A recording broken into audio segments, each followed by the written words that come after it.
اعوذ باللہ من الشیطان الرجیم، بسم اللہ الرحمن الرحیم۔ ماہ مبارک رمضان کی آمد ہے۔ لوگ مختلف قسم کے سوالات ہم تک پہنچاتے ہیں، ان میں سے ایک سوال یہ ہے کہ روزے کی نیت کس طرح سے کی جائے۔ یاد رہے کہ روزے کی نیت کو زبان سے دہرانا ضروری نہیں ہے۔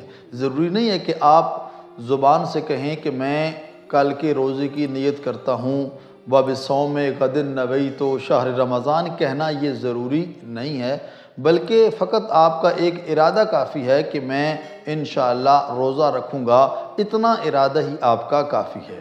اور یہ بھی انسان کر سکتا ہے کہ ماہ مبارک رمضان شروع ہو رہا ہے، اس سے ایک دن پہلے یہ نیت کر لے کہ میں انشاءاللہ خداوند کریم نے مجھے صحت و سلامتی عطا کی تو میں مکمل روزے رکھنے کی کوشش کروں گا۔ اگر اتنی انسان نیت کر لیتا ہے تو یہی کافی ہے، کیونکہ نیت یعنی ارادہ جب کر لیتا ہے انسان تو ضروری نہیں ہے کہ ہر روزے کی آپ الگ الگ نیت کریں۔ آپ نے ایک دفعہ نیت کر لی تو وہی تمام روزوں کے لیے کافی ہوگی۔ دعا ہے خالق کائنات کی بارگاہ میں خداوند کریم ہم سب کو اس ماہ مبارک رمضان سے صحیح استفادہ کرنے کی توفیق عطا فرمائے۔